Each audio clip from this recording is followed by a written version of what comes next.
This week we have been bursting at the seams with gadget news, with every tech manufacturer under the sun announcing their wares for the rush to be the must-buy gadget for the Christmas season. First up, just as expected, Apple's gone and officially made the 10th of September as the date for its next big event, where we expect to see the unveiling of the next iPhone. Apple has sent out brightly coloured invitations asking journalists to attend an event at Apple's HQ in California, while the assortment of bright hues on the invite match up with leaks for the rumoured budget iPhone 5C. Next, Android 4.4 is coming, but it's not key lime pie as widely expected. It's Android Kit Kat. That's right, Google's partnered up with chocolate giant Nestle to name the next version of its hit mobile OS after the famed four-fingered chocolate treat. And there's even a Willy Wonka style competition which could see you winning either a Nexus 7 or Google Play credit. Next up, at this week's Consumer Tech Showcase in Berlin, IFA, Sony's gone and blown the doors off with its new flagship smartphone, the Sony Xperia Z1. Like the Z before it, it's a waterproof Android device, only this time Sony's crammed in a huge 20.7 megapixel camera into its 5-inch chassis. And with the Xperia Z1, Sony's crammed a full 1080p HD display into the 5-inch frame. And while on the outset it might look the same as the Z, you'll find some upgraded internals under the hood. The 4G Android 4.2.2 phone is running a speedy quad-core processor clocked at a whopping 2.2 GHz and paired with a beefy 2GB of RAM, making it one of the fastest smartphones out there. There's also 16GB of onboard storage, which is expandable via a micro SD card slot, while the battery has also been improved to make the most of its shiny new hardware.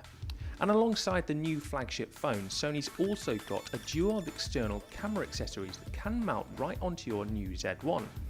The X10 and the X100 lens-style cameras hook up to your Z1 via Wi-Fi, and they're also compatible with other Android phones as well as iOS devices too.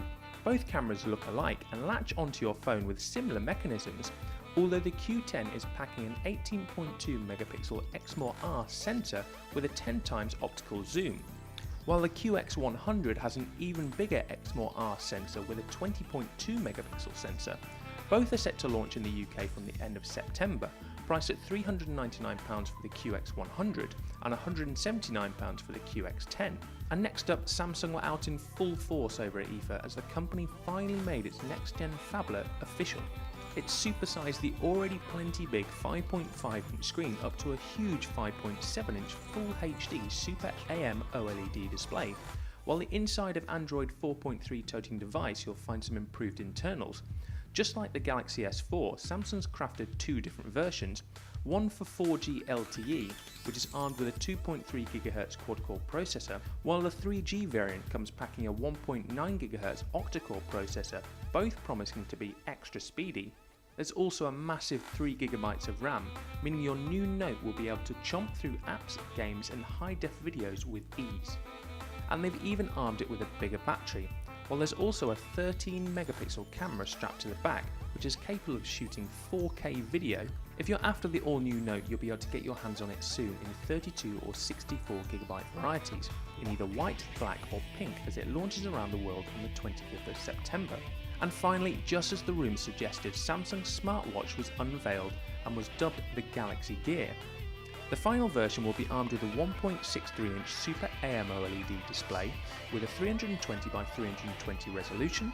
There's a camera built into the strap, but instead of it being 4 megapixels rumoured, it's actually only 1.9 megapixels. That's intended to capture quick glances of your daily life as well as 10-second 720p clips. As you might expect with a smartwatch, the Galaxy Gear keeps you constantly connected to your Galaxy device via Bluetooth and will let you know when you've got incoming messages such as calls, texts, emails and alerts. There's also two built-in microphones and a speaker to let you make hands-free calls straight from your wrist, while you can also use S-Voice to draft messages, set alarms and check the weather. It works with Android 4.3 Galaxy devices such as the Note 3 and Note 10.1, although you can expect a Galaxy S4 update very soon.